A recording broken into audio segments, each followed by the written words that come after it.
Welcome to the AR-15 podcast. This show is for you if you just bought your first AR or if you've been building them for years. There is something we can all do to take our black rifles to the next level. My name is Nick Dooley. I am joined tonight by my co-host Garth Over. Howdy, how we doing tonight? And we have a very special guest with us tonight. We have Joe with us. Howdy. And Joe actually will be talking a lot about what we did this weekend because he was hanging out with us as we went through the state champion 3-gun and PCC event. That was magical. Yeah, we're ditching that name next year. I still think it's funny that it became that because somebody just went, what should we call it? I don't know, the state championship, because no one else called it that. Well, when you're the only one in the state. Yeah, that's true. We kind of are now. Like that is something we learned of. We may have been the only 3-gun event in the state. Yeah, which is sad. Especially because there's a new range being built in Rapid City and a new one being built in Brookings. There's a new one being built in Brookings? Yeah, Beacon Hill is doing I saw a deal today on Facebook, and they're doing a massive amount of work over there to revamp their range.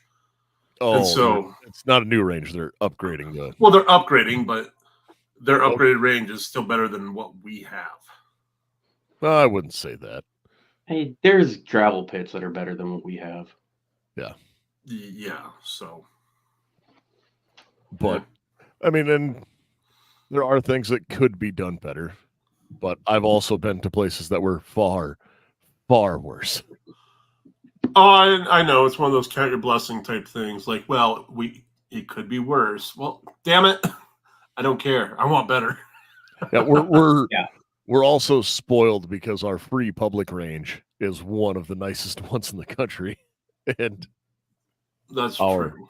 Our semi-private range that we do our competitions at is lacking in comparison. Just a little bit. So.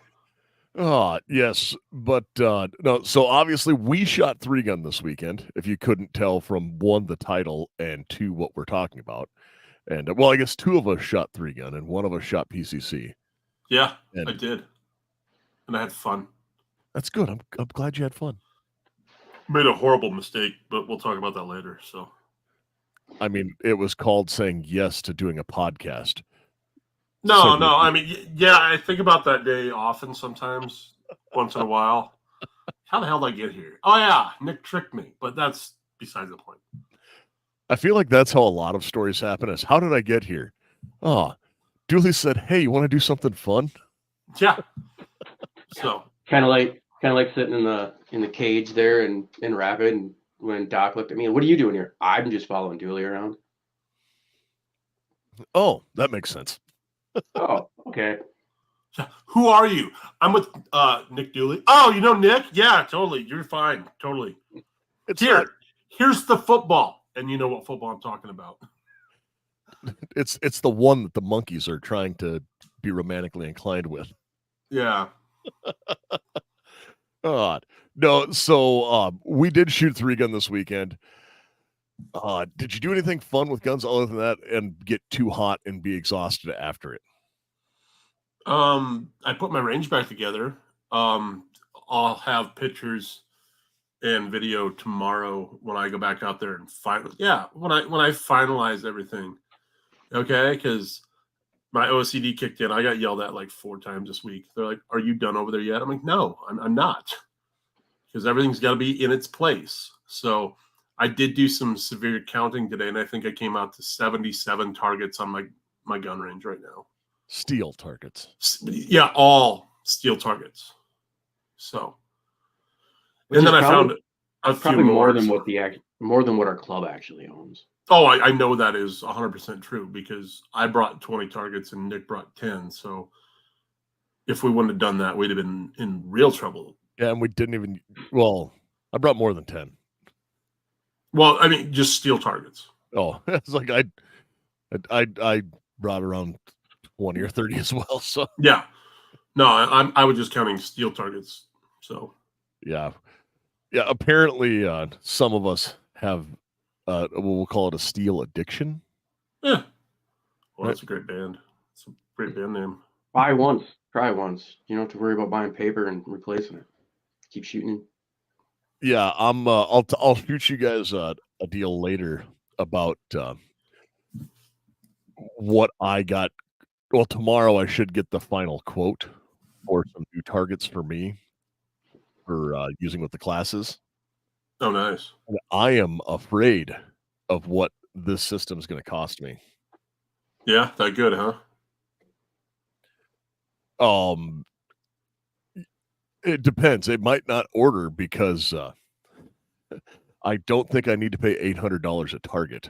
Oh gosh, no. Why? No. They're the modular stand-up ones that we saw at SHOT Show, Garth, where like you can build the shoot house. Oh, okay, yeah. Like, yeah, it's those and 3 barricades that fold up to like just the sheet of plywood.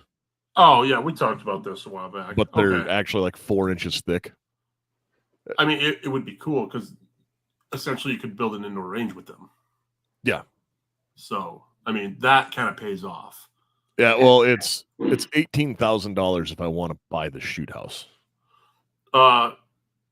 J-Dog, we're just going to dive into High Point, so stick around.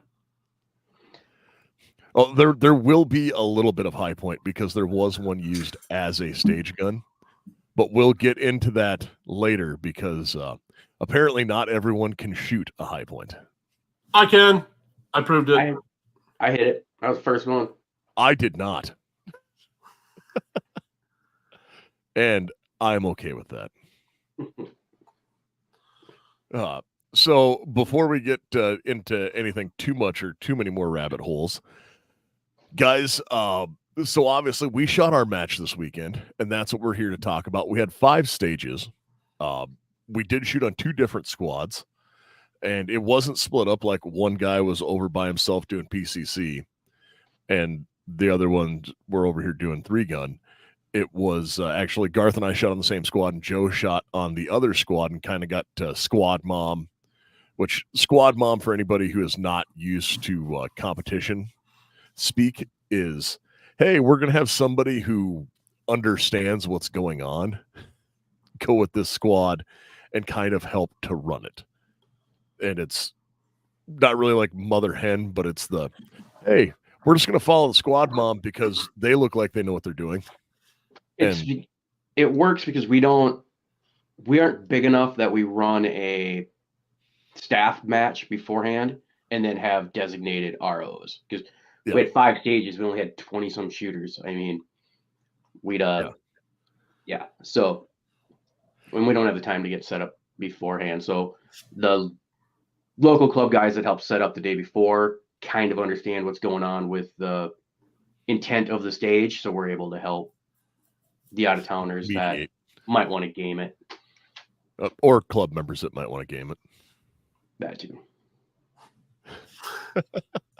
I'm sorry. They can't shoot. I heard something in my head, and I found it very funny. I'm not gonna bring that up because that's an inside thing. Fair enough. So when we go through again, we had 5 stages, and this was for doing a normal match. This is slightly larger. So like when Garth and I shot Zombies in the Heartland this summer, we only did 4. There was 10 stages total. Yep. I think we did 3 stages a day, 4 stages a day. 4 the first, 4 the second, and 2 on Sunday. So this was like about the same size as it would be for shooting like a major match like that. Only, well, the squads were about the same size the way it worked out. Mm-hmm. And it took us the whole day. And we got a late jump because, like Joe said, we had to do a little setup because we got rained out the night before. So yeah, we got a couple questions here or there, and some hiccups getting going. If we could have easily, if we'd got out of there on time, if we'd have started on time, we'd have been out of there 2 hours earlier if everything would have ran properly. Correctly. Yeah. We had, like, my stage, we did probably we had 7 makeup runs or reshoots, so that slowed us down a lot. Yeah, and ours, we didn't have any makeup runs, but we had we had some more novice shooters on our line that just took a little bit more time. And that's not saying it's a bad thing. No, it's not. It's just because the target's there and you don't hit it the first 20 tries means you have to keep shooting ammo. I mean, you can move on. You can take penalties. And you know what? They stuck it out and they shot until they hit the target. And I have no quarrel with that. I mean, good for them. That's one of the hardest things to do as a new shooter is to be like, okay, I can't hit that thing, and move on and take a 5-second penalty rather than throwing 3 mags at it and spending 45 seconds on it. Just move Which on. was a thing that happened. Yeah. So kind of a bummer to see some guys struggle a little bit, but also made some guys rethink their oh no, you're not forgiven, John. You're late, dude. You're combining beans. It can't be that bad. Also, J-Dog, I still have, well, I guess it's not in my possession. It's at my mom's house, an original pre-man Colt SP1 as well. And then that's what started some of my love affair with the AR. But moving on from that, it was a very different match than a lot of people were used to having, just because when we went through, there was a lot of movement, and there wasn't like a really hard thinking stage. Like there was no, hey, you have to do this and like solve this Rubik's Cube before you can start shooting. But there were definitely a handful of other challenges that people were not used to. No, yeah, that's one of the things I heard from a lot of guys that came this weekend. It was a different match than they were used to, which I'm okay with different as long as it's good.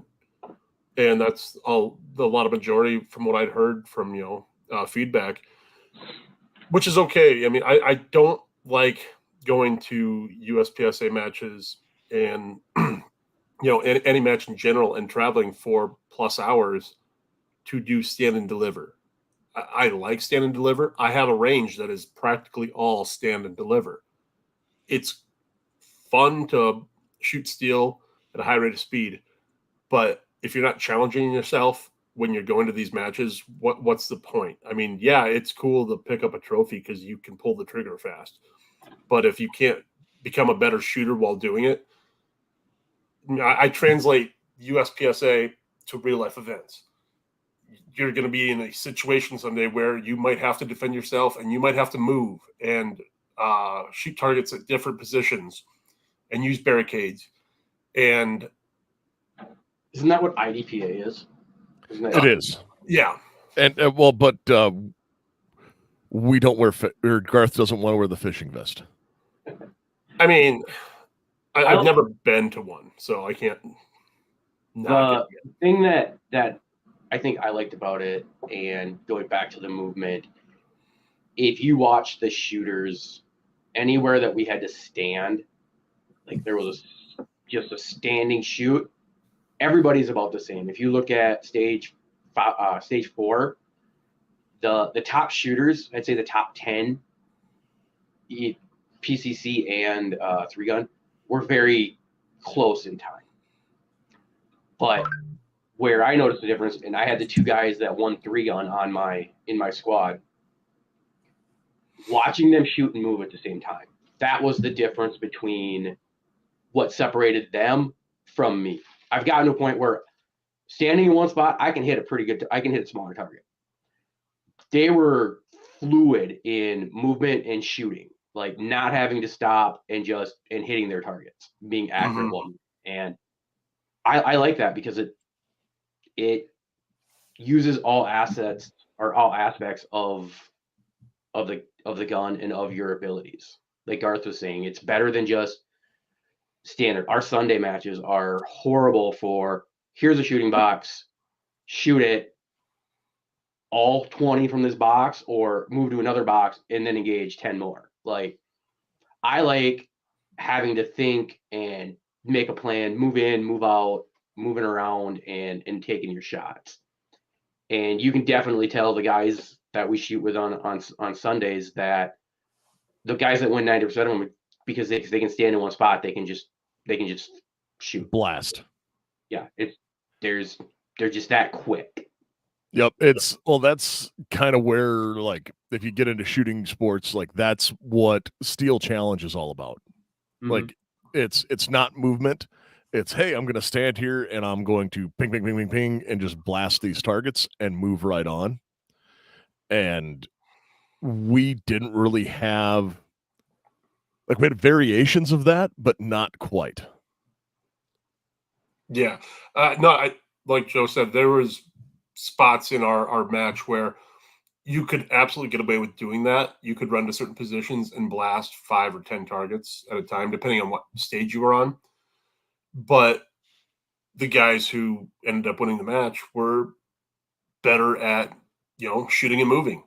And I think that's a critical aspect of any 3-gun competitor or PCC competitor, is being that comfortable with your rifle or handgun or shotgun or whatever you're using in that particular stage, to know that you can shoot a 15 or 20-yard target on the move and hit, in the A zone, C zone. Obviously, we didn't do that scoring for our match because it was just a shots plus time.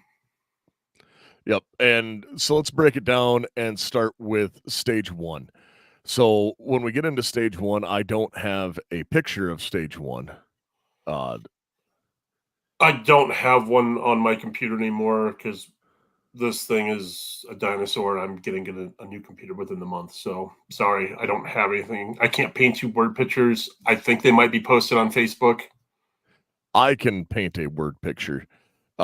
So how this worked was, this was a large bay that's probably 50 yards by 100 yards. Yeah, I would say is the length of it. So at about the 75-yard line on this 100-yard long bay. So think of it like, oddly enough, about the size of a football field. There was 2 banks of targets, and there were 8 clays. 10 clays. There are 10 clays and 5 steel silhouettes. 6. Oh, 6? Okay. 6. So 10 clays, 6 silhouettes, and they were at 7 and 10 yards respectively. And you went through and blasted the clays. Obviously, for those of us shooting 3-gun, you did that with the shotgun, then you dumped your shotgun. Then you would draw your pistol and come back and engage the steel for, with 12 rounds just out of your handgun, blasting those steel, double tapping them on your way back. And that was from the start spot to the dump barrel was probably 35, 40 yards. So about 40 yards were spread out along there. They weren't bunched up. Yeah. So it was like, there was a lot of linear movement. And then, because you started kind of behind a VTAC wall and moved laterally along the, or moved across the range and then back, and then got back to the VTAC wall, put your pistol in dump barrel, and then drew your rifle, and then used the VTAC wall to engage. I think did we actually laze those targets on the Texas Star? Yep. So it was a 50-yard shot.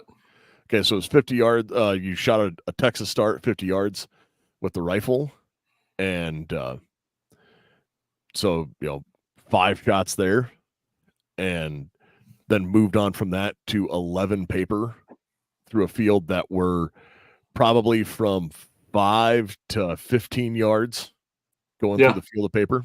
Yep. 15, 20. That one was a little, okay. It probably depends on how close you stayed along the line that we didn't have.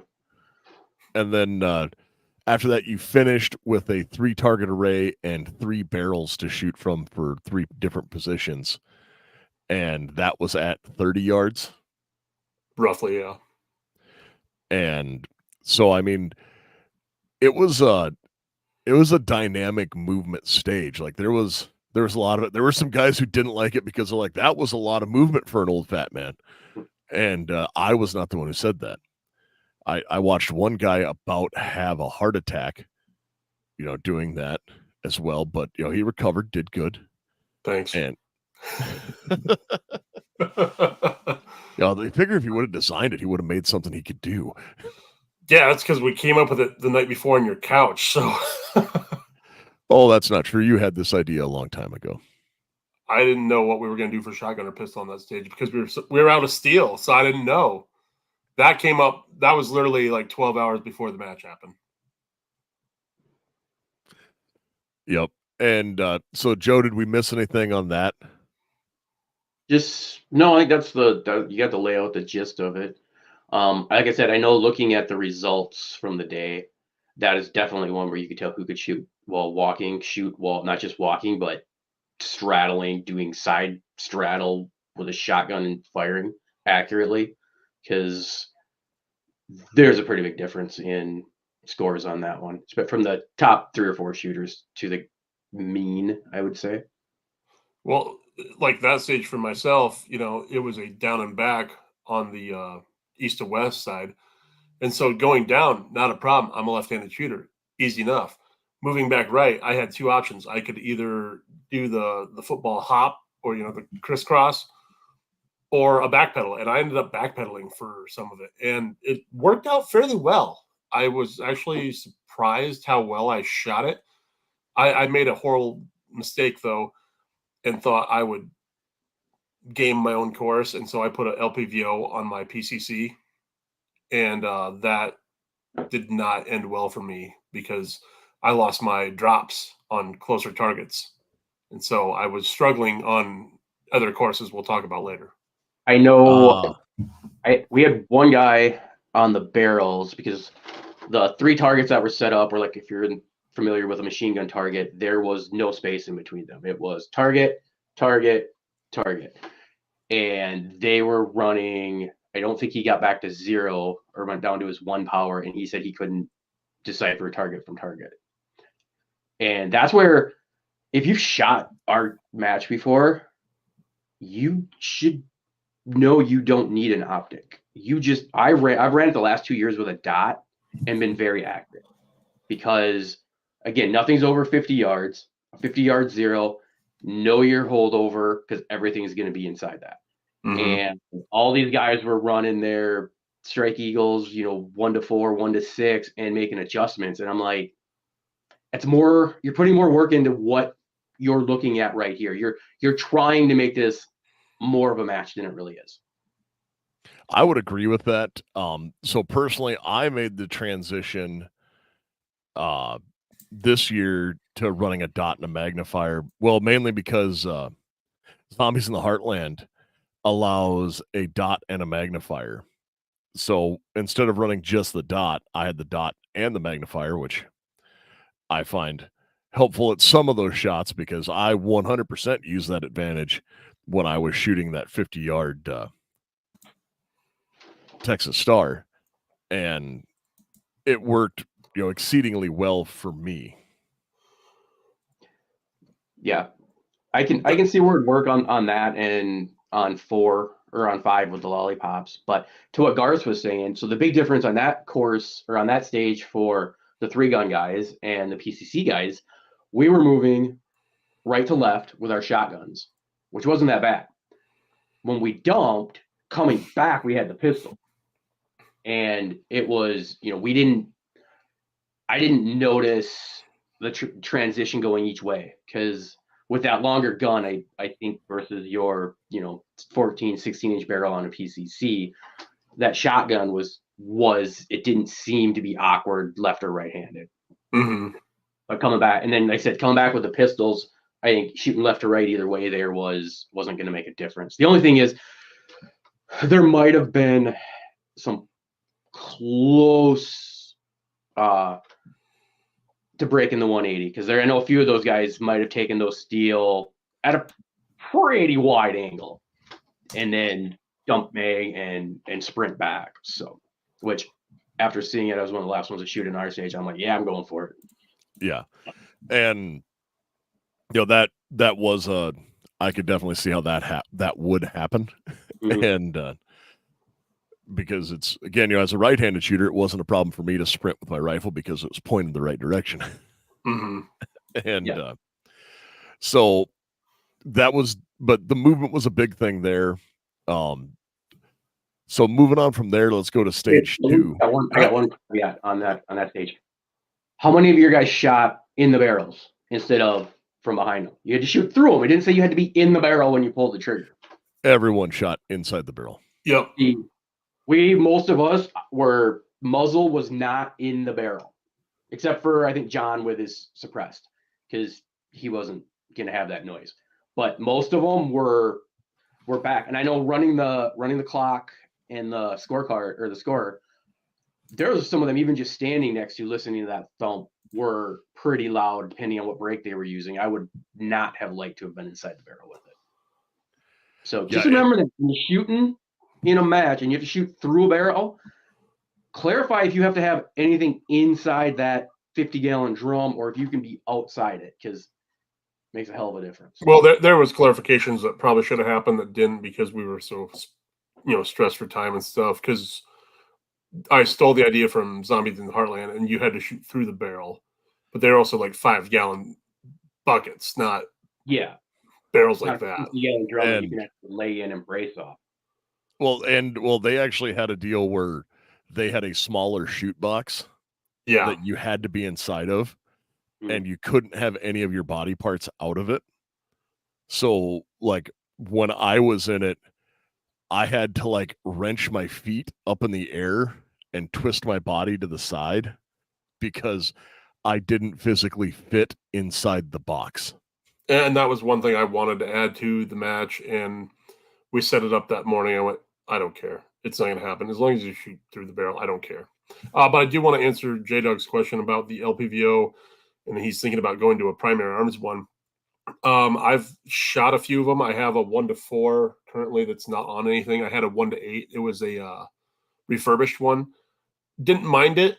Had it for several years before it finally broke, but I only paid like $60 for a refurbished one. But if you're actually looking at LPVOs, honestly, I'd probably go look at the Guardian from Getting Optics, the 1-8 that just came out. It's on sale for $350 right now. Nick and I got to look through. Was it the Guardian at GunCon? Yes, it was. Okay, I thought so. And it's a solid LPVO. Otherwise, Swamp Fox still makes a solid LPVO as well. The Arrowhead, I really do appreciate them. I have a handful of those, and I don't mind them. Correct me if I'm wrong, but when you're looking at your LPVOs, you want to make sure you get that true 1 power. Because there's some of them you actually get all the way. When you dial back, you don't actually get to 1. And I couldn't tell you which ones they are off the top of my head. I just know that's one of the big things. And some of them actually go like below 1.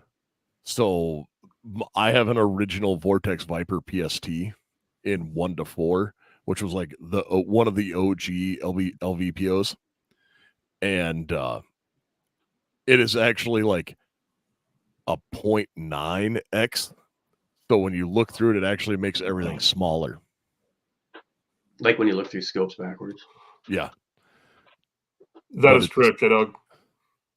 But it is not it's not backwards. It's just one of those like, oh hey, nope, because you can like monkey it back and oh hey, there's where everything's the right size.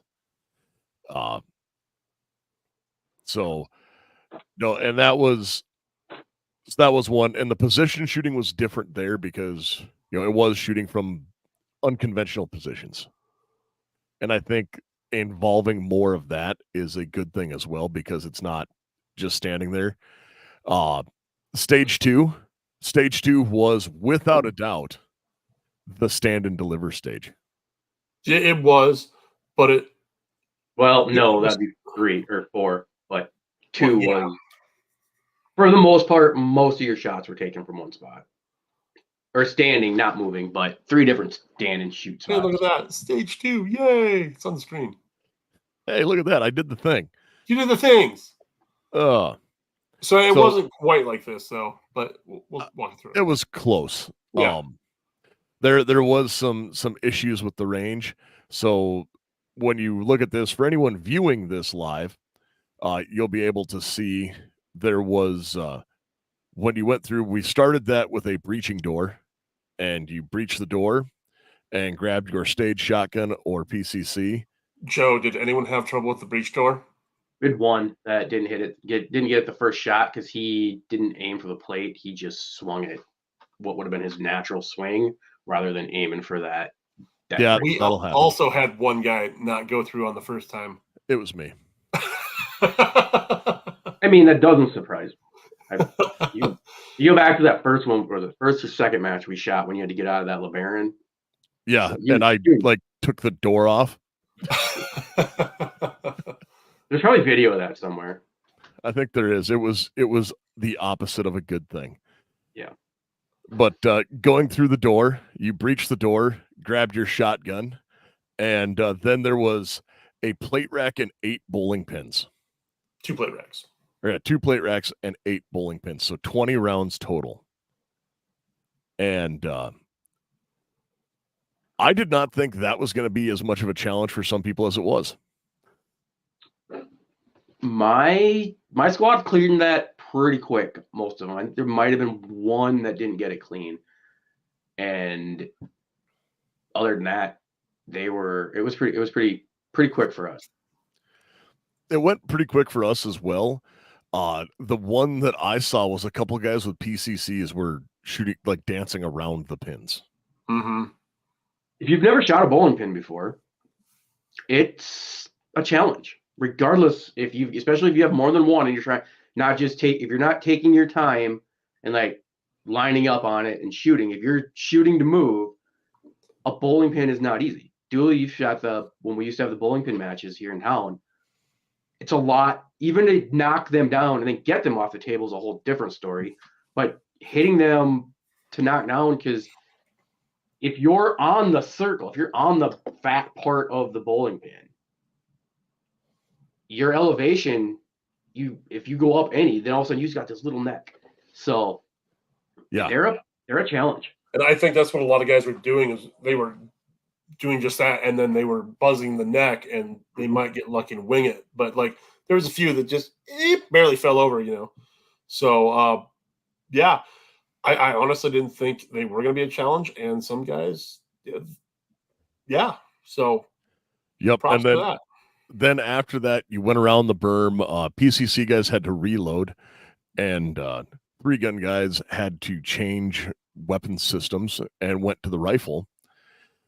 And then we had a shoot house there, which we didn't have any walls inside of. It was just like the outer shell of the shoot house. But then there was about a 20-yard shot on I call it the clay star, but it was 8 clay pigeons in a Texas Star holder formation. Well, it was supposed to be 8. It started the day with 8. I think it ended the day with 6 or 5. I wish you call that a pinwheel. It's not really a star anymore. Pinwheel. I think calling it pinwheel works because there's, like you said, 8 around there. And I know the first guy that shot it on our group shot one of the tines off, and every clay dropped. Probably should have made him reshoot, but by that time of the day, none of us cared. Yep. And he fired once, they all hit the ground, and I wanted to ask him, like, did you just shoot the middle and just rattle it? But no, those U's that were holding him on, he shot the one off, so we actually had to hang one there the rest of the OFT offed. Yeah, he drilled it. So but then there was a doorway going into the shoot house, and there were 4 clays like kind of staggered throughout, where you had to move kind of pie the door in order to make it work. Yeah.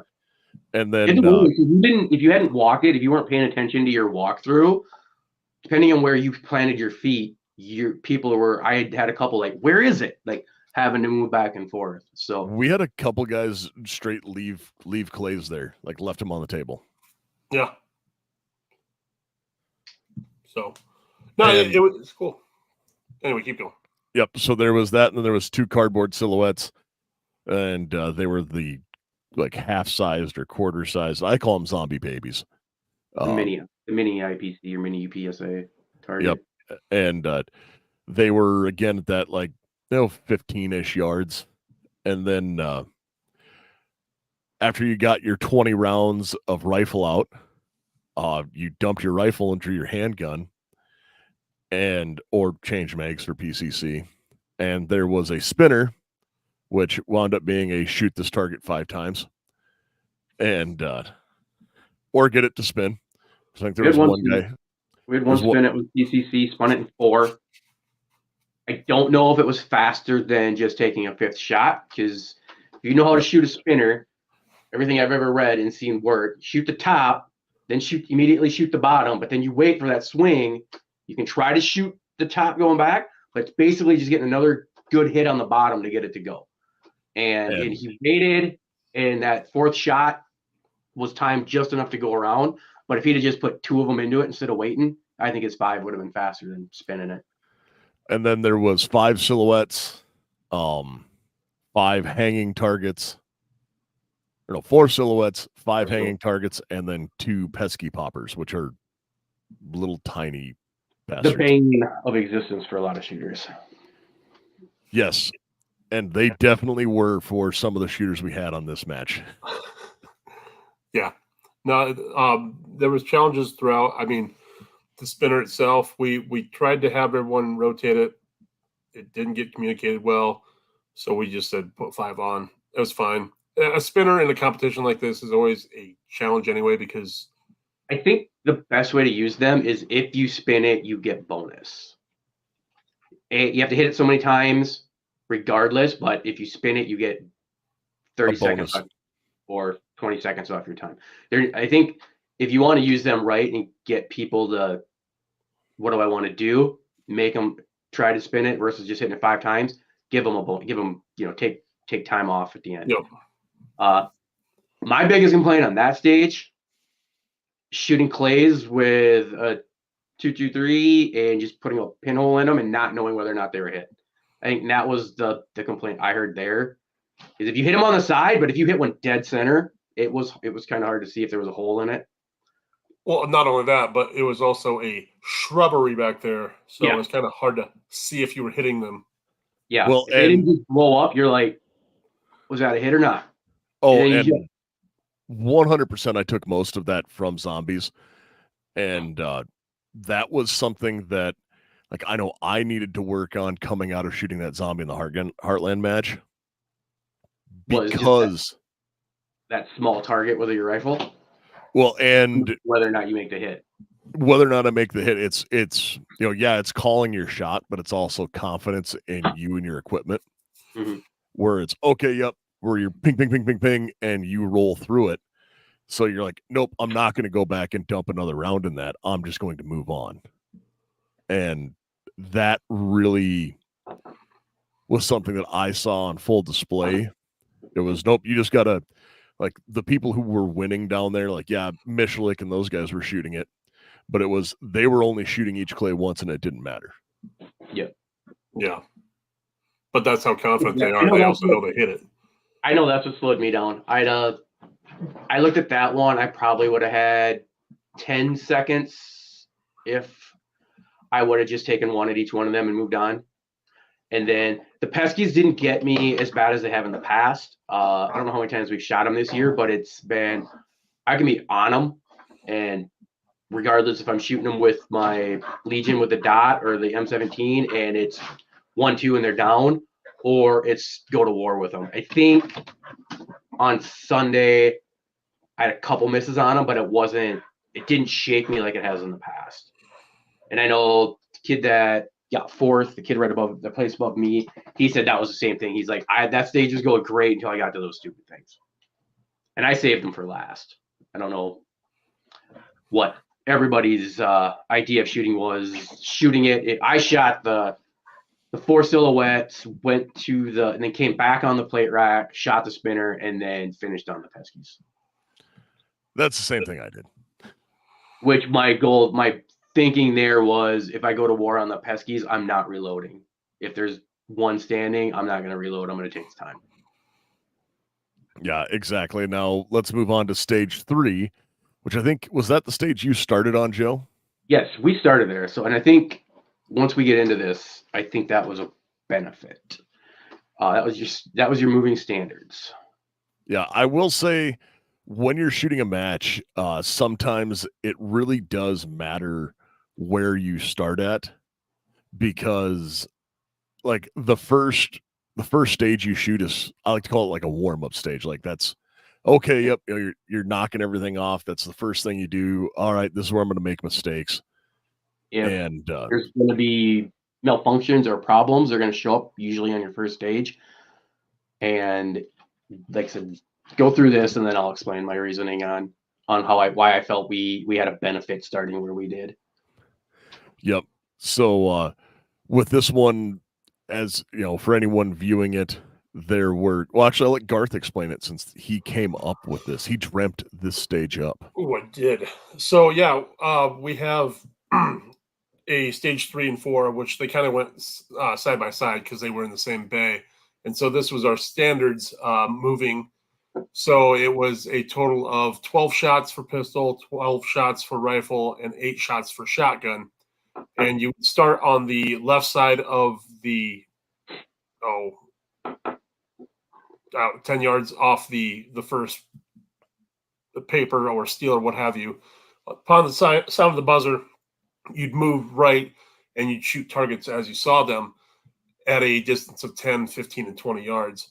And so it just, again, it was all about movement and target location or acquisition, I should say, and being able to shoot on the move. And so it was a challenge for some guys because, moving is uncommon for some guys to shoot in competition. And that was what I was trying to drill into this competition is, hey, I want guys to get better at it. I want to get better at it. And the only way I can do that is to practice it and to implement it in competitions like this. And so I actually really enjoyed the stage. It's quick, it's easy. So what we did here is we go through in the pistol. It was 10 yards. You shoot your 12. Once you got done, you'd stop, you'd reset. By reset, I mean clear your gun, holster it back, and then go back. And you take the time from the first what's the word I'm looking for? String. There you go. First string, second string, and third string, and then you combine them for a total of for your time for that stage. And a lot of guys, I mean, some guys will run it in 8 seconds because they had good target acquisition and they'd be able to blow through it. And some guys, it took them 20, 25 seconds.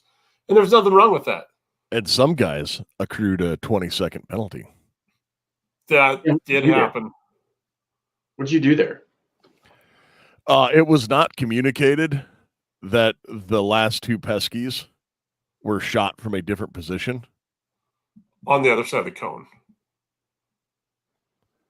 I don't know if you guys ran it that way. That's how we ran it. Most of them, I think we deviated quite a bit from what was intended there, because even with the paint, even with the cones, we basically went with, if you're going to be standing and shooting, you better be in the line. If you're moving, like walking, shooting, moving, we were a little lenient whether or not you had to cross that cone. And a lot of guys were walking towards those peskies as they were shooting at them. Oh, that's 100% what happened. And yeah, see, so you probably, if you'd have been in our squad, we probably wouldn't have said anything. See, what should have happened is we should have never had cones and lines and everything like that. We should have just ran strings across, excuse me, and then put the walls that you had to shoot between, because there were 6 walls you had to shoot between. Right, yeah, here. To kind of give the representation that the wall went all the way up to the sky and all the way out towards you. But what we should have done is just put the walls right at the line. That way you had to shoot through them in that direction. I was going to make that comment when we and the one that was at the end, we still wouldn't have had a wall at. No, but that would have been like, just shoot it from there. But anyways, yeah. No, someone decided to throw a fit about it. And so, yes, but some of us got 20-second penalties there. It was it would have been watching the guy shoot it and shooting it. It was tough unless you were going to actually stop and watch. And trying to get inside the cones, like what we intended, was, I think, very well, good intentioned. I don't think, because like you said, the way we had it set up, it ran really well. Just shoot them as you see them, which is what it's supposed to be, because it's supposed to be a moving standard. So if you say, hey, you have to shoot from this box, I feel like you're starting to kind of get away from what Darth intended as well. So yeah, it all worked out, and that was just me pouting. But oh, you got him back anyway. That's okay. So it's like, because that was a great stage. I did thoroughly enjoy that. And it doesn't matter what you're shooting Peskies with, they were pissing people off with shotguns. I watched guys take 3-4 shots at them with a shotgun. I'm like, just breathe and line up on it. You're not, the way we had them set up, you couldn't do it with one shot. There's no way you're not going with one shot. No, I definitely took two. Multiple people, multiple shots on those Peskies with a shotgun, which you would think, what was that, 10 yards? They were a little closer, I think, but yeah, they're at a weird angle for the way those are set up. Yeah, but it was doable with two. I did it. Multiple guys in my squad that did, get to them in 1-2, and they were down, and other guys were reloading on them because, they tried to time it, getting to the end, and just all of a sudden going to war with them. So yeah, it was a good fun stage. There is some stuff we could learn from it, and do we want to run it as we intended? If we were going to run it again, would we run it as was intended, where you have to shoot from the walls, or would we just say, hey, you can shoot from anywhere as you're moving by? I think part of the reason we did that was we didn't want to get the walls shot up. That was a big part of it. And it definitely came down to having control and like staying in control of you and your weapon system as you're moving through. And, the easiest way to get control is to get a good grip on it. And the unique features of VZ grips is VZ grips are machined from a solid block of G10. And G10 is great because it's durable and doesn't get slippery when covered with mud, blood, or sweat. 17-degree grip angle and a wide variety of textures, from mild to extreme, as well as color options are available. Shorty versions also available. 1911 grips for you guys still rocking those, as well as grips from my beloved Berettas. 1911 grips, well, again, those feature extreme customizability with standard slim palms, as well as slim notches, safety cuts, bottom profiles, and more. More than 25 textures and 27 colors are available. And this coupon code is good for 15% off all handgun and rifle grips. And that code is AR-15 podcast. All right. Anyway, all right. Move on to the next one. Okay. Stage 4. Do we have that? You have that? Oh, by Jove. Look at that. You got it.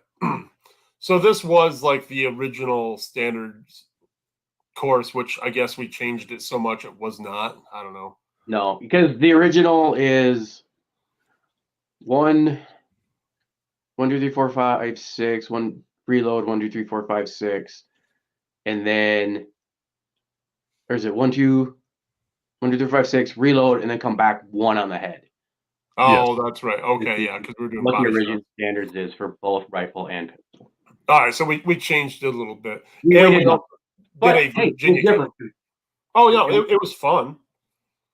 It worked. I mean, people got to blaze through this one as well. It also, instead of doing the 1R1s, it was a 6, R1 or 6 R6. So that's cool.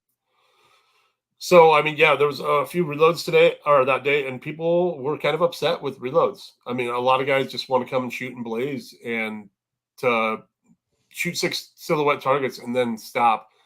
Well, first of all, shoot, count your shots, reload, and then shoot another 6 and count those shots. And I'm not saying like count them on paper. I'm count your actual shooting so you didn't get a penalty or anything like that. That guys get in the zone sometimes. I've done it. So that really just makes you focus in on what you're doing. There's more than just pulling a trigger at that point. I don't I don't think I saw anybody do it. Load 6, shoot to lock back, reload, shoot again. I think everybody had full mags when they went up there in our group. I did not have a full mag, but I you definitely had more than you 6. didn't shoot to lock back. I think I loaded because I was looking at it. I loaded 7 so that I could drop and reload and just not have to worry about a full magazine being out and about. Did you guys shoot it left to right or right to left, reload, and then back the other way? Or did you go say 1, 2, 3, 4, 5, 6, 6, 5, 4, 3, 2, 1, or shoot 1 through 6, reload 1 through 6? So I thought about doing it forward and backwards. And when I shot it, I think reflex took over. Yeah. And I shot left to right both times. I did a reshoot on this one. I'm pretty sure the first time around, I did it 1, 2, 3, 4, 5, 6, 6, 5, 4, 3, 2, 1, because I was still right here when I reloaded, so it was already there instead of coming back. Now, if during your reload you come back to center, then you could come up. But I stayed right there, reloaded, and then came back. But I think I'm almost positive on my reshoot, I went 1 to 6, 1 to 6. Yeah, I went 1 to 6, 1 to 6, and I was gonna do the magazine trick like you talked about, Joe, but our group was talking. He goes, "Why not take a whole mag up there?" I'm like, "Well, because then I got to count." And he goes, "Yeah, but what happens if you have a malfunction or a jam or It so?" doesn't matter. It doesn't matter. Well, it doesn't, but You're gonna be screwed. I mean, it's not. I understand that. Like, if you're running a rifle or a rifle stage, and there's say 15, and you take a 30-round mag up there expecting not to miss. Well, yeah, what happens if you've got to dump it, it hits the ground, then you just go back to your belt. But for this stage, because you only get 6 shots, if you go to a malfunction, you're better off calling it, taking your 5-second penalties than trying to clear it. I 100% used a partial mag from another stage. Yeah. No, I get what you're saying on that, Joe, but at the same time, on a stovepipe, yeah, I'd probably just take my penalty or something. But yeah, after that, or so we did our shooting, then we moved on to the shotgun, where we had 3 poppers and a Texas Star. And that's where the reshoots came from on ours, because the guy that won it and myself were the first 2 on it, and we were at about 25 seconds on the Star, or on the steel with the shotgun. And talked to Garth and said, "Hey, these things are not coming down." What were we at, 15 there? We moved them to 10. Bruce walked it off 10 steps, I think it was so. And we both shot it in under 6 on our makeup. So it was definitely the Star, where we were shooting from, that was holding it up. But it was a quick one to reshoot. Unfortunately, we had to reshoot all 3 strings rather than just the bad one. Well, that was original plan was, hey, we'll just shoot the shotgun and move on. But the Nooks wouldn't let us do it that way. But so between these 2 stages being in the same bay, when I said I think we had an advantage because we shot these first, even if you have a slight hiccup here, you're still going to be really fast on both of these.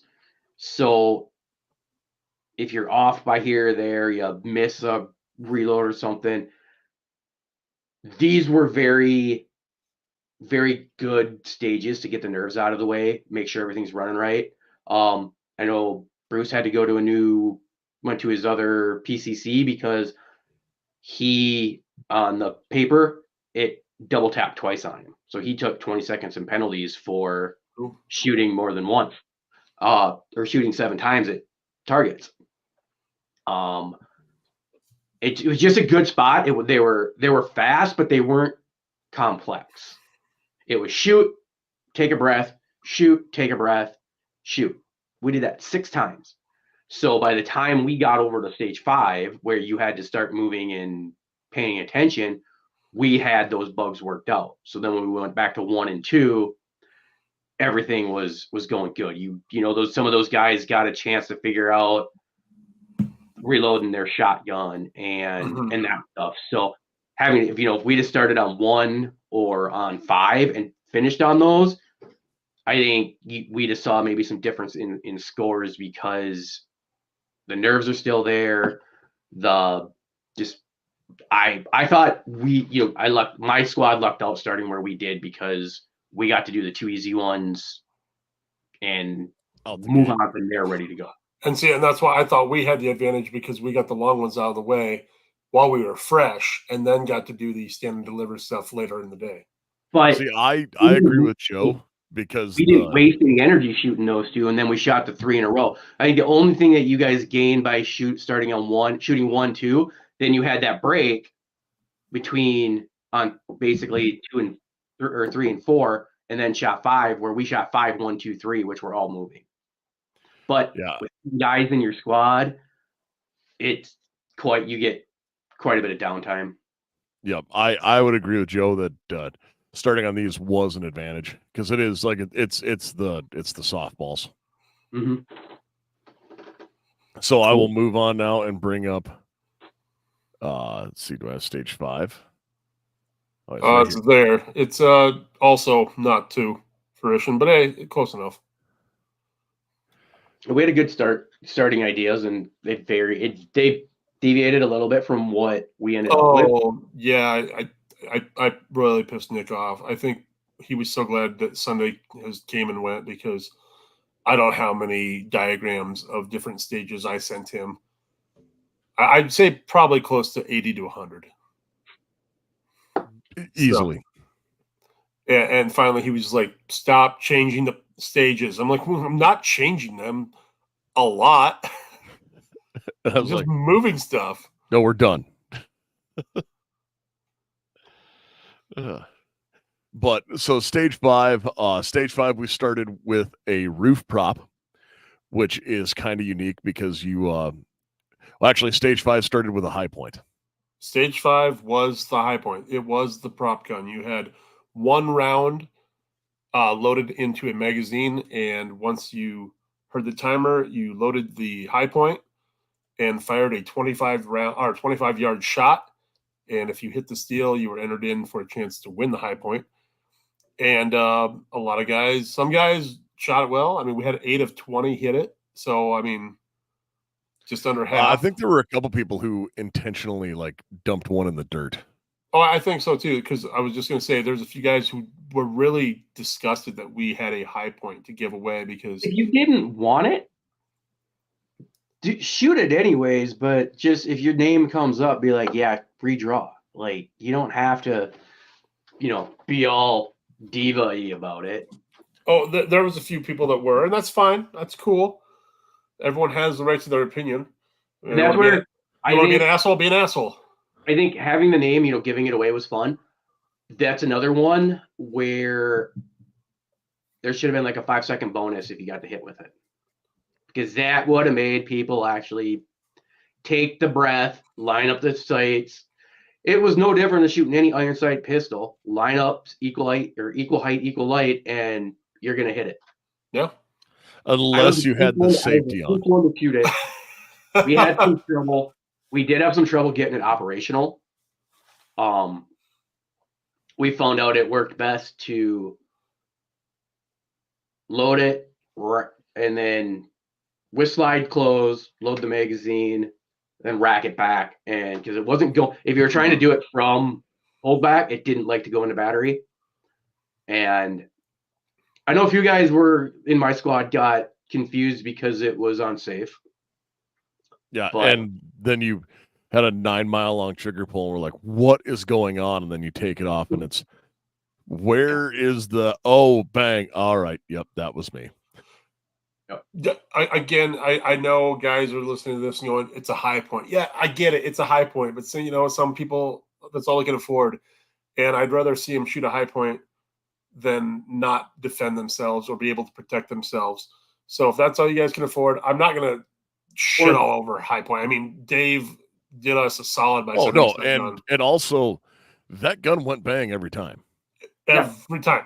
It didn't hang up. After, like I said, after we got it figured out and we fired one into the dirt, making sure everything was operating, we had no problems with it. And like Darth said, they're cheap, they're junk, whatever. But if that's what gets somebody into shooting, because that's what they can afford, that's what we want. So one other thing I'm going to say, the what might be the coolest thing about the match. So we gave that gun away, to somebody who shot, and the guy who won it, it was his very first competition, and very first 3-gun he'd ever shot, and that was also the very first 9mm, because homeboy spent some money. He shot the whole match with a Sig X10 10mm. Oh, I did not know that. Yeah, he but though that was his handgun. He was like, when we shot stage 5, I cleared him and reached out and was like, "Oh man, you've been shooting 10mm the whole day?" And he's like, "Yeah, that's my gun." you could tell. We could tell from where we were at on one of the stages. Somebody's like, "That sounds different." Like you could tell when he was firing that from our squad, because you could a little bit different sound. And like I said in our small group chat, the only guy going home with a pistol this weekend was the guy that got dead last in the event.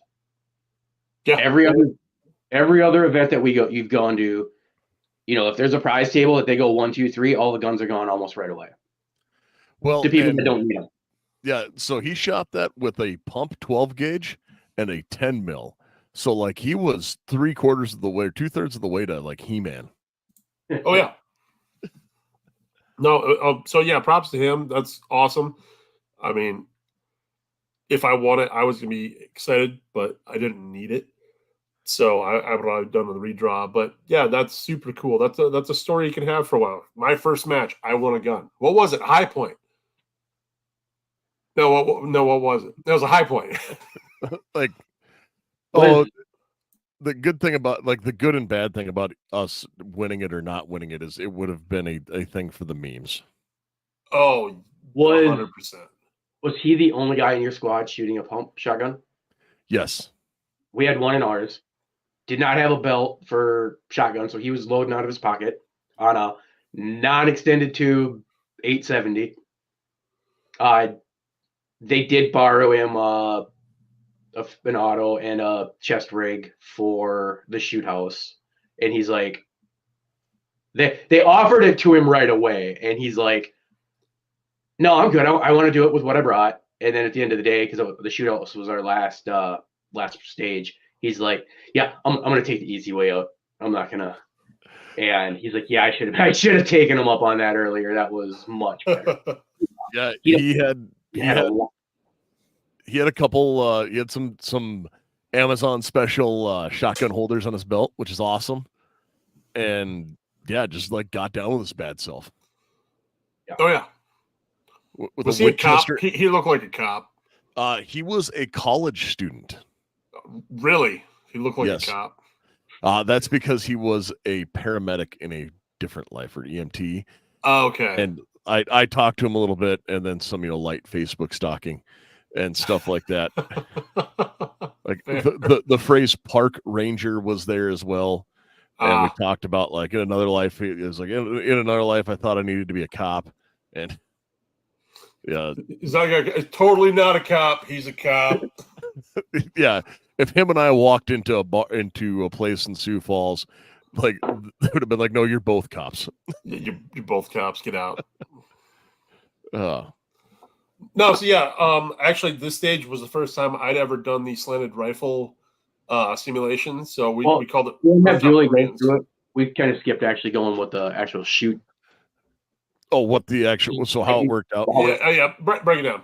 So I'll break it down, and we started with the aforementioned high point shot, and then there were 4 silhouette targets which you engaged from the sloped roof, and then there was also 2 lollipops that you had to engage, 6 total hits. Mm-hmm. This is another thing that I saw dudes just absolutely go to war on. Oh yeah, you don't take your time.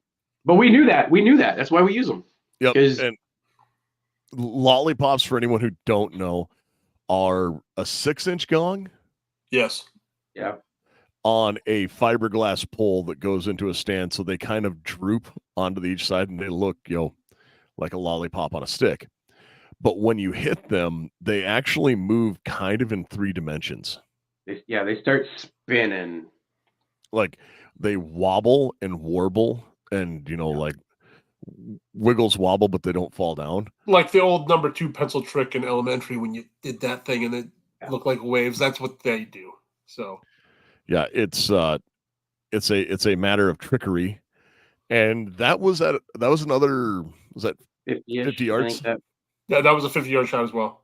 I think in the past, shooting from corner to corner in that bay is about 50 yards. So after you completed that, you dumped your rifle and ran over to grab your shotgun, which was staged. And then there were 10 shotgun targets. And these were knockovers, 4-inch knockover plates. And then you went up and there was a popper with a toaster, because it was going to be a flipper and then it became a toaster. It became a toaster because of consistency, which I didn't want to argue at that point because I was ready to strangle the guy who was questioning me. I think the flipper was gonna flip the same consistency every time. It was, but we've shot them before. Well, you get 2 of each, and you alternate them because they're a completely different presentation.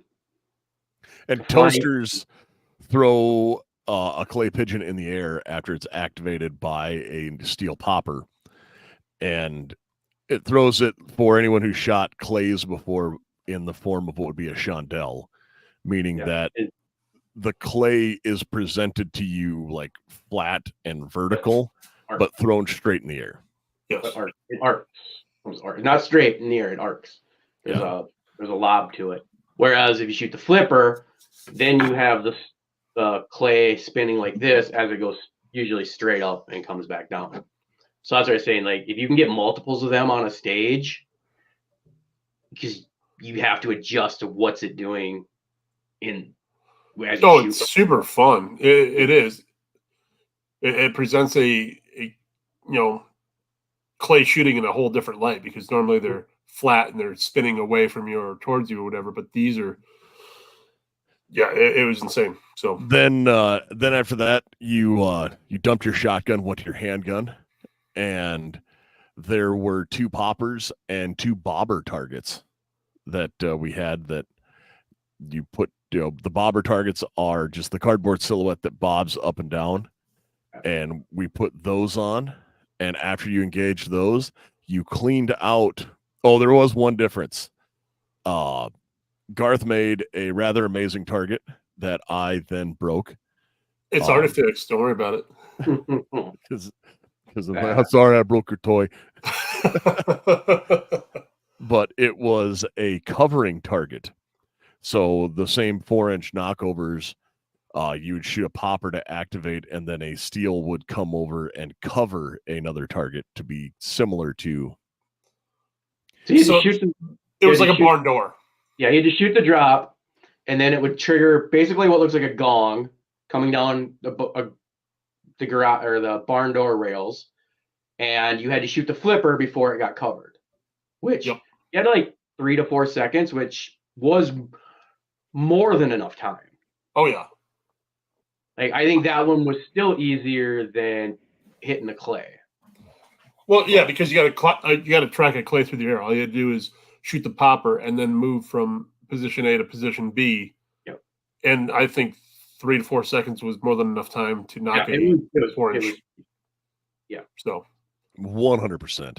Yeah. Then after that, you took your pistol out, or PCC guys still just did PCC things, and you shot 2 Texas Stars to close everything out.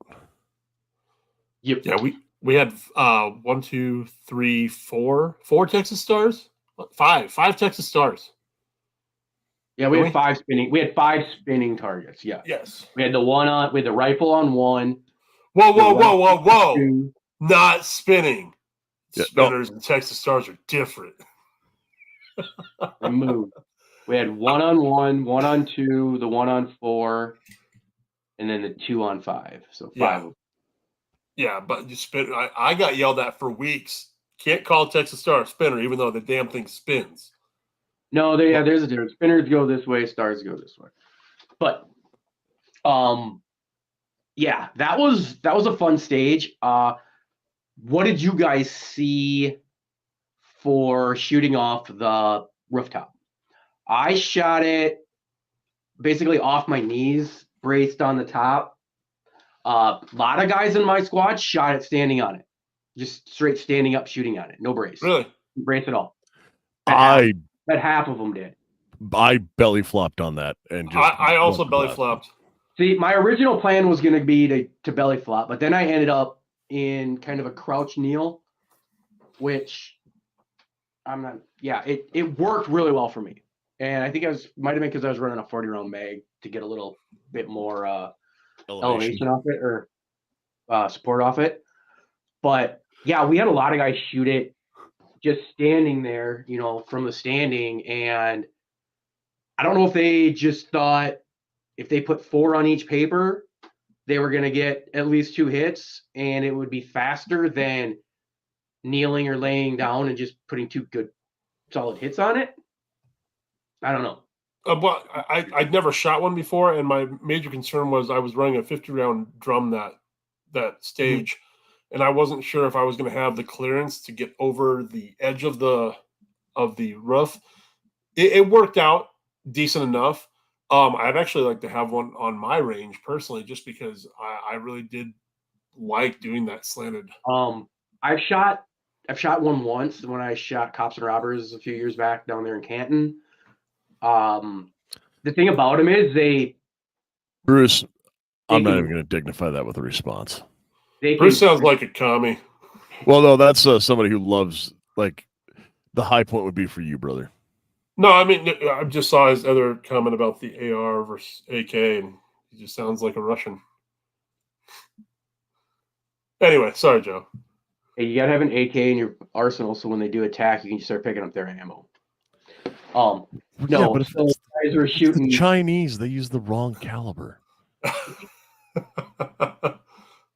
But I don't know. I thought the thing is, like, with those rooftops, you can get varying degrees of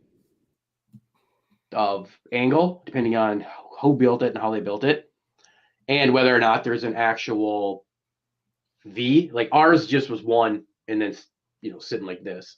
Yep. Whereas if you have the actual roof where it's peaked, then you can get over. That's the one they had in Canton.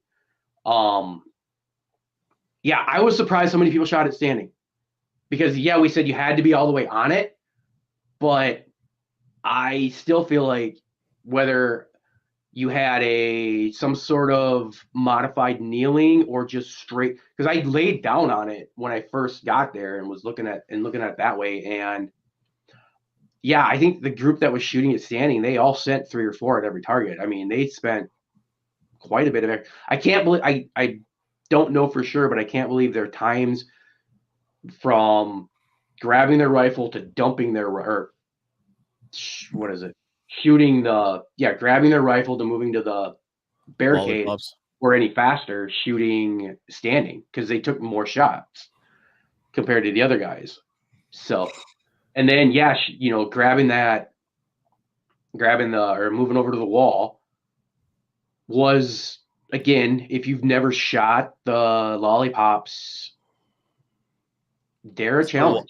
I will also say we had at least one guy, if not 2, I noticed that had a issue running from the VTAC wall, but their issue was they were bracing on it, but not what I would call effectively. So when we spent a good amount of time. My squad did at each of those, at least one in stages 1 and 5. like walking it and looking at it and talking with each other. I leaned on what we do with the guard, where it's mag well against the wall and pull back.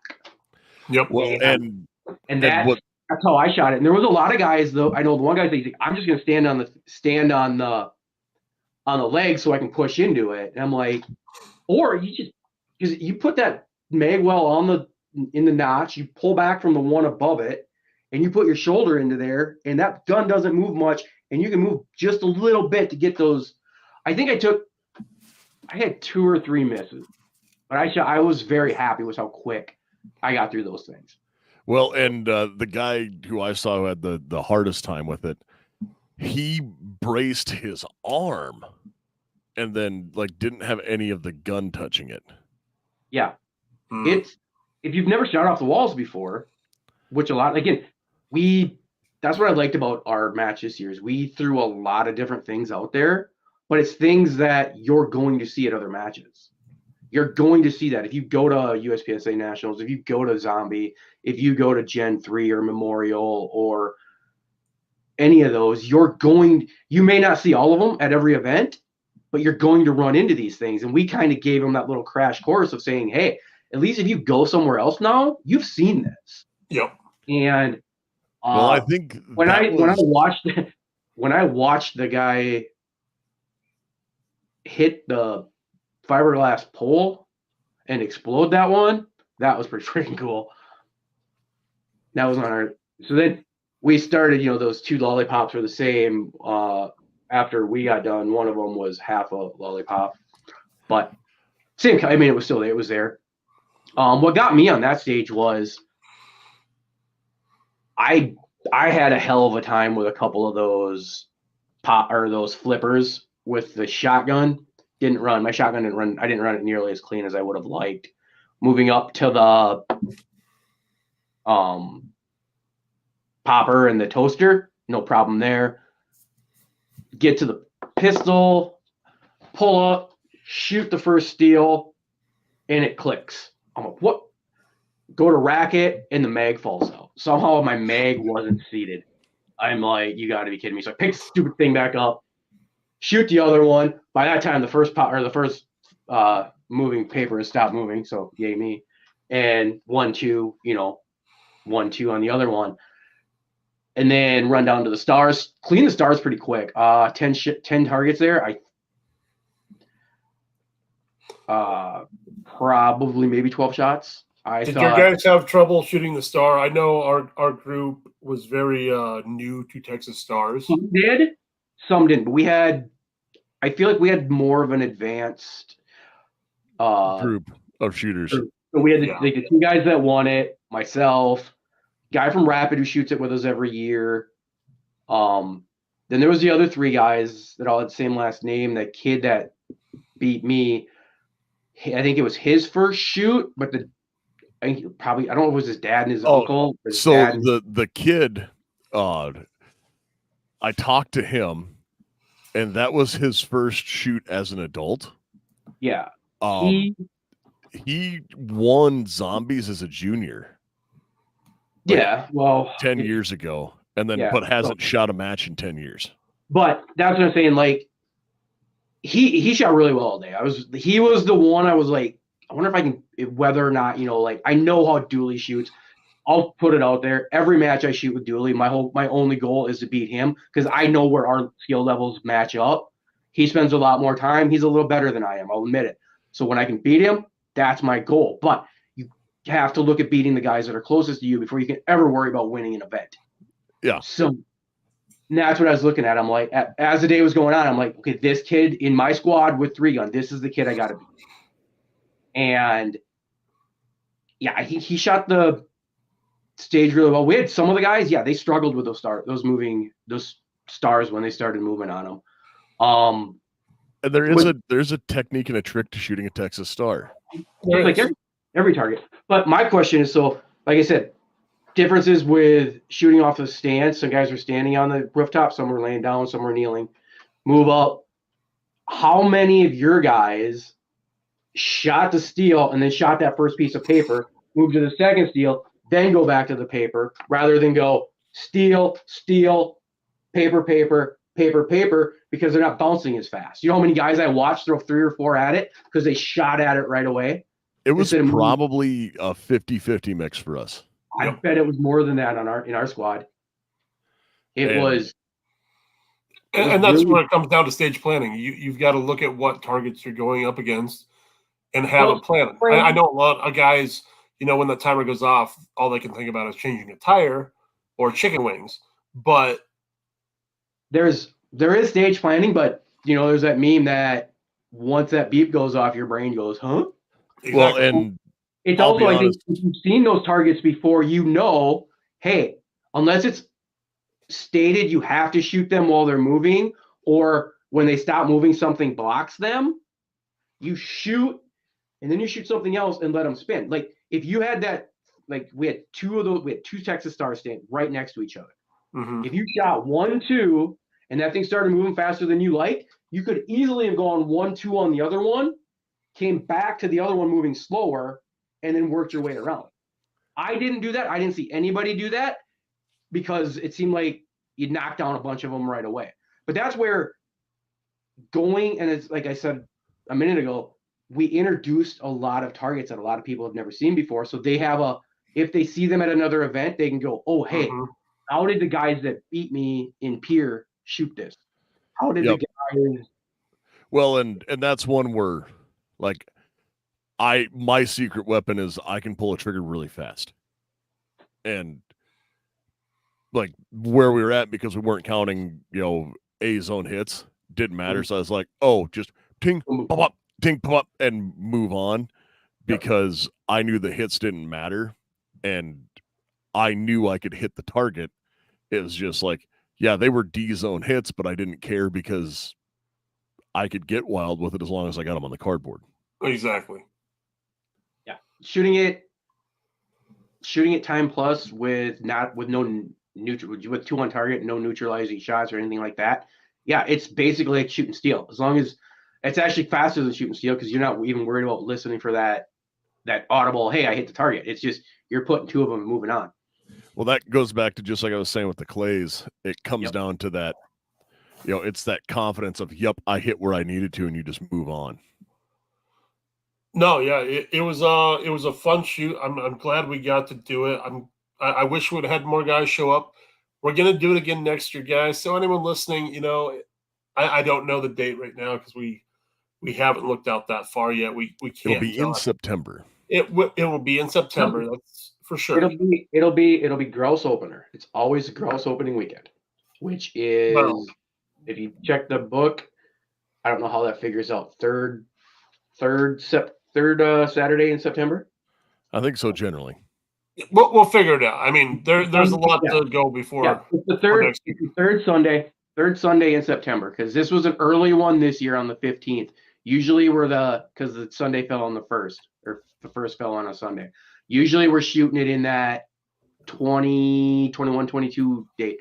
So third Sunday of September if we stick to that plan, which I don't know why we'd get rid of it. But I don't know what you guys. I had fun. Going into it, again, like I said, my goals shooting any event are to have fun.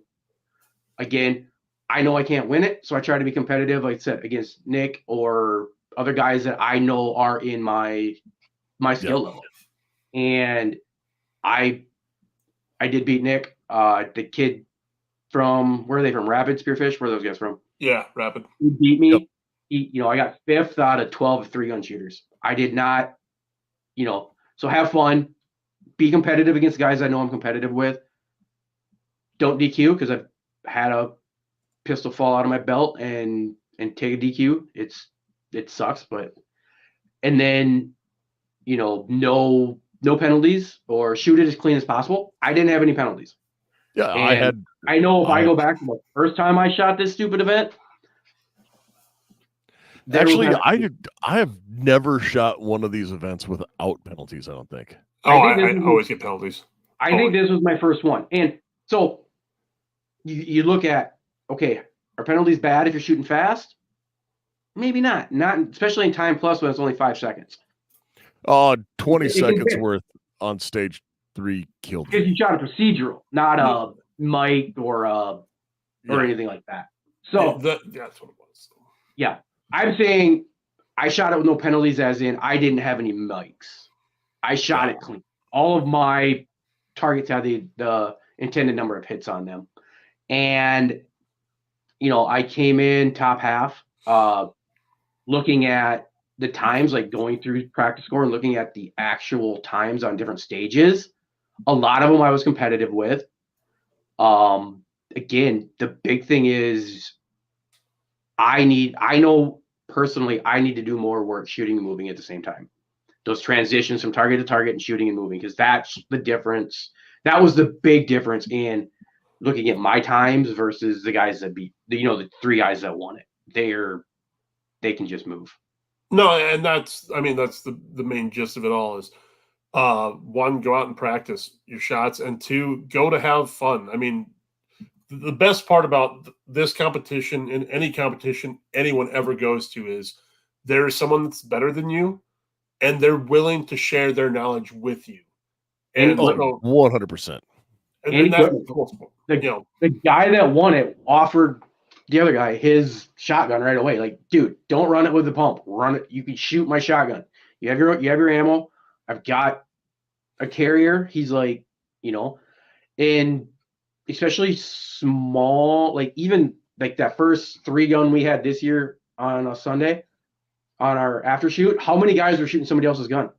Yep. Because things, they were dropping like flies in that. We had malfunction after malfunction. And that's the nice thing. If you want to shoot your first 3-gun match, come to ours. Don't go to Zombies. Don't go to USPSA Nationals. Don't go to something like that. Come to ours, because no one's shooting here for anything other than a cheap plaque and a beer. Yeah. And though I remember one year, I think there were 4 of us who wound up shooting my shotgun. Yeah, that first year we shot. Me, you, Jacob, all shot that Frankie. And Reed thought it was a good idea to run his pump. And then he broke his pump. That short stroke the whole fucking time on him. Would not grab those Federal shells. And I think he may have shot yours at the end. But yeah, that was because we all started. That's where I realized, that's where my hatred for my ACOG came from. Because that first match I ever shot, I shot it with that ACOG, shooting 3-gun standards, and that straight 4-power I didn't like it. And now I have to love it. But yes, because Army. Yeah. So, but again, you can shoot, show up with what you got. I shot it with I'm pretty sure it was my Anderson build AR with that ACOG, because I won it. Shooting Dooley's Frankie, which if you've ever seen Dooley's Frankie and looked at the port work or the ejection port work or the loading port work on it, I'm surprised it still has a serial number, and an M&P. I have advanced from those, but I've also gotten a lot better with my skills. So my Frankie still runs like a top. Yeah, I figure out, if you want to get a 2-fed shotgun, go talk to that Klein kid. They've got some knockoff Benelli M2 that thing ran flawless. Like, apparently when Benelli left the M2 and went to whatever they're moved on to it from, some companies bought all of their milling stuff and started producing the M2. No, it's Berta. Sure, but you go buy it and then you put for like half the price, and then you put all the aftermarket Benelli stuff in it, and the thing runs like a freaking 300 Honda or a Toyota Camry. Yep, it's Breda, or BREDA. We shot them at GunCon. But yeah, they're like, there was nothing wrong with the Beretta M or the Benelli M2. They just thought they were going to move on from it. Somebody's like, well, we'll freaking mass produce this thing because it's awesome. Yep. So yeah, but like I was saying, when we first started shooting it, Dooley and I, we were sharing a shotgun. We were running nothing close to competitive. You were running your actual Beretta A1, right? Yeah, I was running a Beretta 92 FS. Yeah. I just happened to get lucky and find a Stoger at a gun show loophole system or situation. And that's what I'm running now. I've upgraded my pistols a couple of times and built due to sales and blam uppers and stuff. And I have a race gun rifle that would be an envy for most people to shoot, but well, and my 3-gun rifle now is one I actually built to do optics testing on. Yeah. And you do need friends, I think, that to be a part of it that are involved, because again, if Nick and I and like at the time Jacob wouldn't have known each other, I don't know if any of us, Nick might have done it by himself, but the rest of us, had to have somebody to go do it. And we've leaned on each other. I know I'm never going to be competitive enough probably to win any of these things, but I'm having fun and I don't suck. Yeah, that's the main thing is it's like, hey, we're doing this. And like I said, I remember like the second one of these we ever or might have been the second or third one I ever shot. The one where we were talking about the car. Yeah. Like I had 4 minutes of penalties. Nice. And the hang up trying to get out. So on that stage, they had a LeBaron. Was the pistol? You shot out the window. Yep. Dumped it into the floorboard. There was a bucket on the floorboard. You dumped it on the floorboard, had to get out of the car, and you had to take a CD with you as you went down the stage and put it on the thing at the end. It was a delivery stage. I remember it because I was timing dually. Like he goes to get out and gets like on the seatbelt or doesn't get the door all the way open. The whole car rocks and he's like fucking Chewbacca trying to get out of this thing. Gets up and takes off, finishes his shoot, and I'm like, "Where's the CD?" And he's like, "In the car." Yeah, I think that was because I grabbed it and I stuffed it in my hoodie pocket, or I was going to.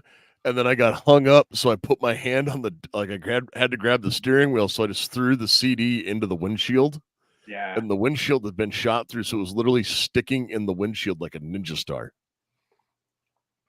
Yeah. And then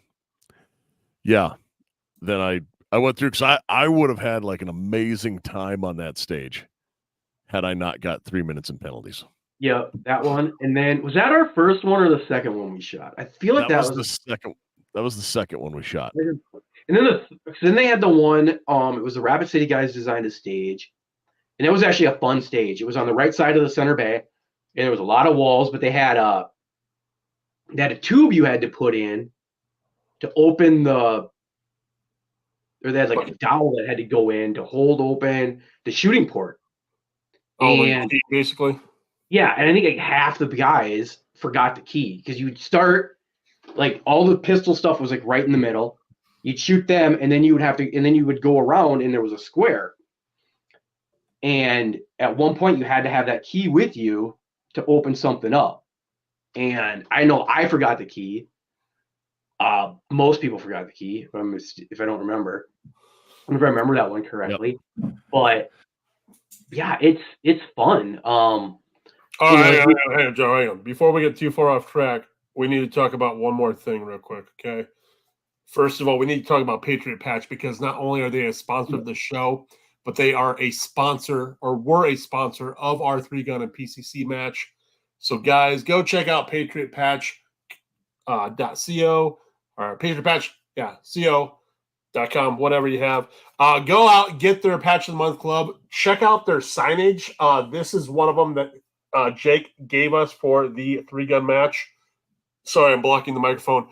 I'm your Huckleberry. I love this sign. I wasn't going to let it slip out of my grasp, so I just cradled this away into my back pocket when no one was looking, because it came home with me. And they have awesome signs. They have awesome patches. Go check them out.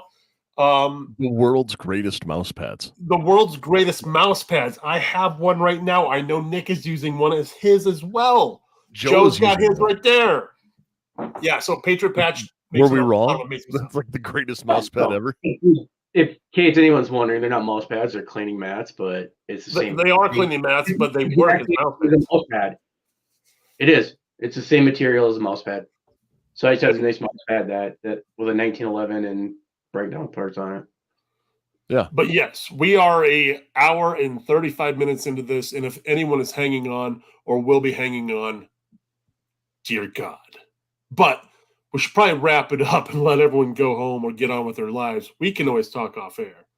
But I think we've droned on enough about our 3-gun match that everyone should come shoot next year with us. Never shot one, and you want to shoot one, this is the event to come to because we're there, and we will help anybody. Again, we know we're not going to win, so we have no problem helping other people.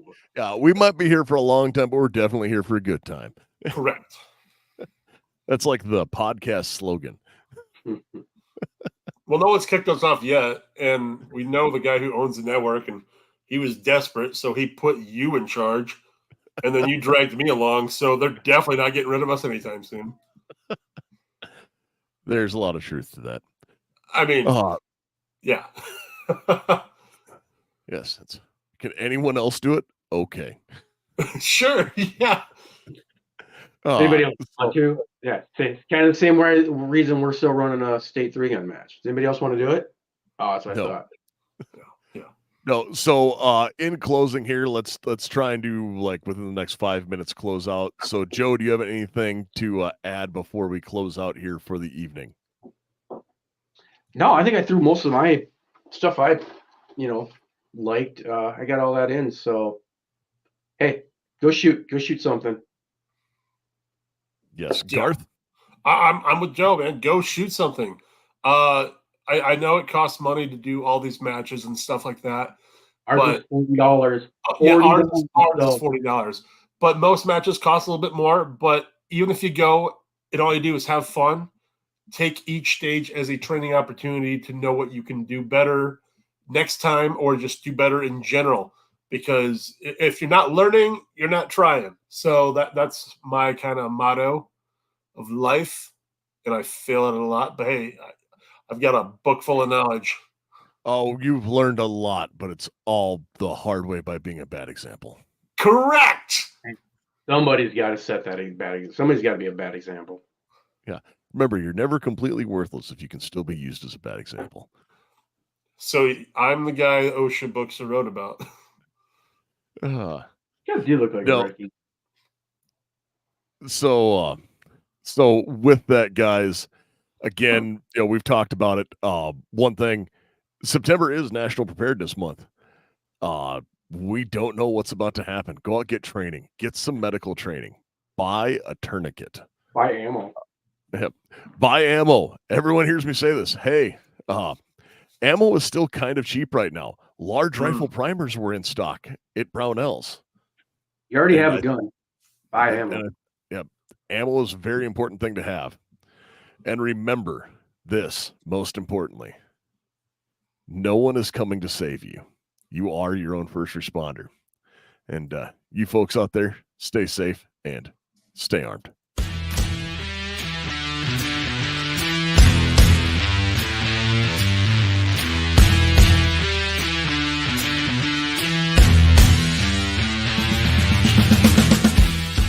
Support the people who support the show. Primary Arms, VZ Grips, 4Patriots.com, and Patriot Patch Company. Be sure to check us out on social media. AR-15 Podcast 2.0 on Instagram. AR-15 Podcast 2.0 on YouTube. AR-15 Podcast 2 on Twitter. AR-15 Podcast on Facebook and wherever podcasts are found. If you just want to drop us a line, let us know how we're doing, or give us a show idea. Make sure to send that email to AR-15podcast 2.0 @gmail.com.